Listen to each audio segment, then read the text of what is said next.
Saudara-saudara, komando saya dengan tegas ialah gagalkan, hei seluruh rakyat Indonesia, gagalkan pendirian negara Papua itu.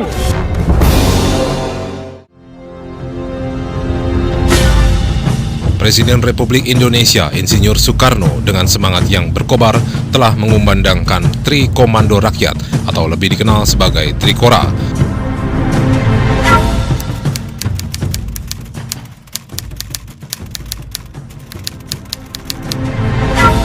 Trikora ini merupakan batas kesabaran bangsa Indonesia terhadap Belanda yang masih menjerat Irian Barat dalam belenggu kolonialisme.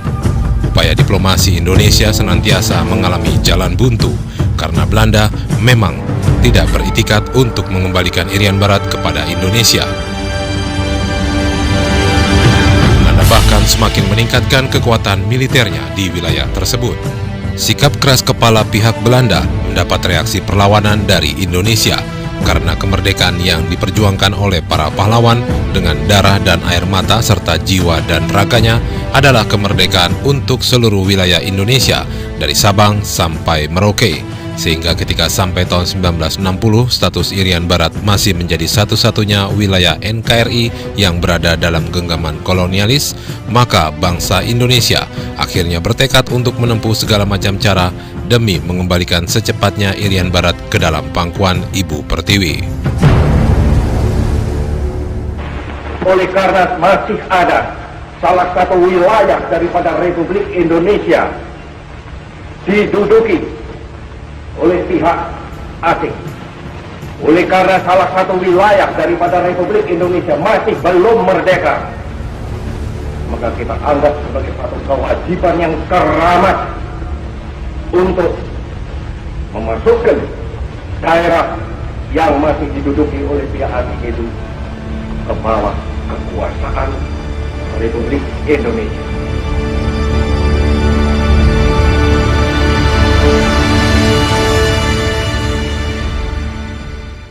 Saudara, komando saya dengan tegas ialah gagalkan, hei seluruh rakyat Indonesia.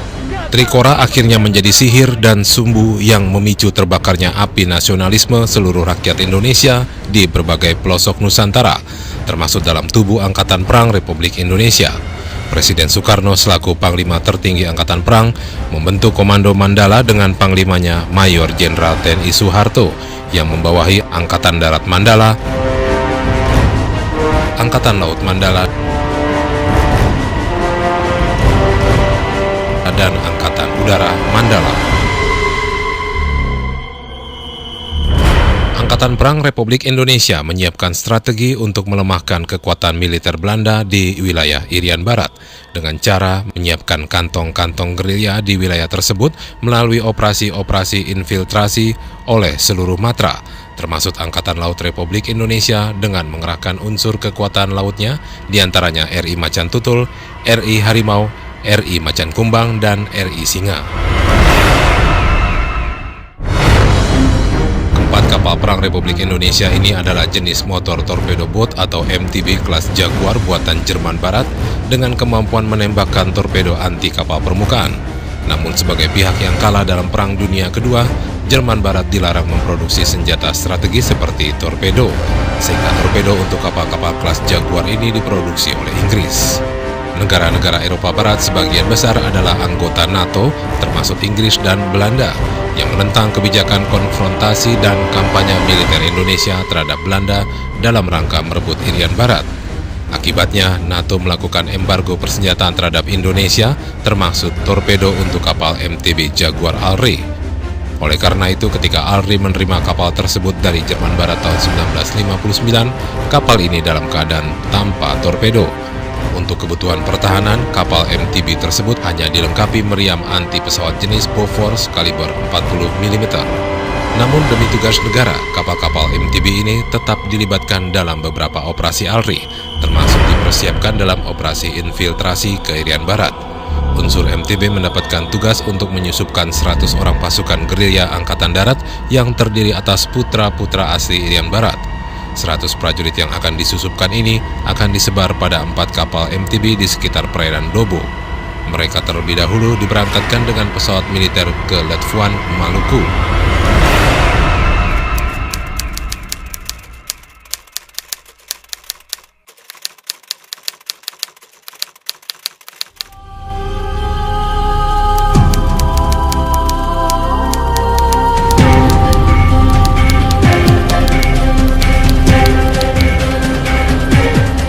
Keberhasilan operasi, maka ditetapkan 3 rendezvous atau RV, yaitu RV1 di Pulau Gili Genteng sekitar Selat Madura, RV2 di Teluk Hading sekitar ujung timur Pulau Flores, dan RV3 di perairan Dobo sekitar Kepulauan Aru.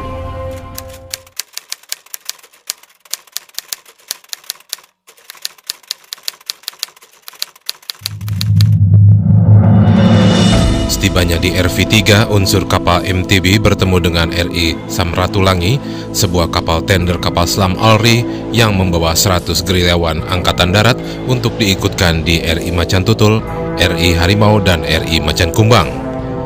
Di atas RI Samratulangi sempat diadakan briefing terakhir untuk memutuskan pelaksanaan Hari H pendaratan. Dalam operasi infiltrasi ini juga ikut serta Deputi Kasal Komodor Yosudarso dan Asisten Operasi Kasat Kolonel Mursid. Komodor Yosudarso ingin memberikan semangat secara langsung kepada unsur operasi dan berada di RI Macan Tutul yang dikomandani oleh Kapten Wiratno. Sementara itu Asisten Operasi Kasat Kolonel Mursid berada satu kapal dengan Komandan Satgas MTB Kolonel R. Sudomo di RI Harimau yang dikomandani oleh Mayor Laut Samuel Muda.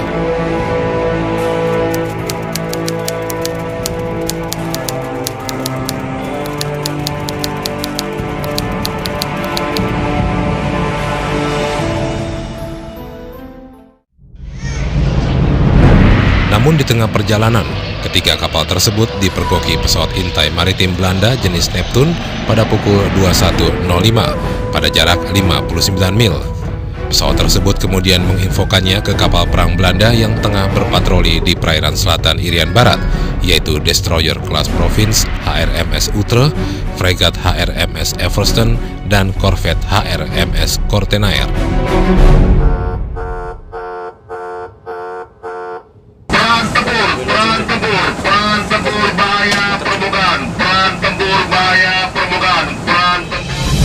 Radar-radar MTB ALRI ini rupanya telah mendeteksi juga kehadiran kapal-kapal Belanda pada haluan 300 derajat. Saat kapal perang musuh bergerak mendekat, 2 buah pesawat Belanda jenis Neptune dan Firefly menembakkan peluru-peluru sual ke posisi MTB ALRI, sehingga suasana laut yang gelap gulita menjadi terang benderang. Untuk mengusir pesawat Belanda, RI Macan Tutul dan RI Macan Kumbang melepaskan tembakan dari 2 meriam anti pesawatnya. Kedua kapal perang Belanda terus mendekat, sehingga pecahlah pertempuran yang tidak seimbang pada pukul 21.15 di Laut Aru. Dan MTB ALRI harus bermanuver zigzag untuk menghindari tembakan kapal perang musuh. Menyadari bahwa kekuatan musuh lebih kuat, ketiga MTB ALRI memutuskan untuk menghindar dengan manuver berputar untuk kembali ke posisi RV3. Namun ketiga kapal perang Belanda tidak membiarkan kapal MTB lolos begitu saja. Mereka melancarkan tembakan gencar untuk menggempur dan menenggelamkan kapal-kapal MTB ALRI. Akhirnya, muncullah sebuah keputusan berani dan sikap heroik dari seorang Komodor Yosudarso yang telah mengambil alih pimpinan operasi. Untuk melindungi 2 kapal MTB lainnya agar selamat, RI Macan Tutul melakukan manuver dengan keluar dari formasi dan bergerak maju secara zigzag ke arah kapal Belanda untuk mengalihkan perhatian lawan. Manuver ini mengagetkan pihak musuh sehingga kapal perang Belanda hanya memusatkan tembakan ke arah RI Macan Tutul.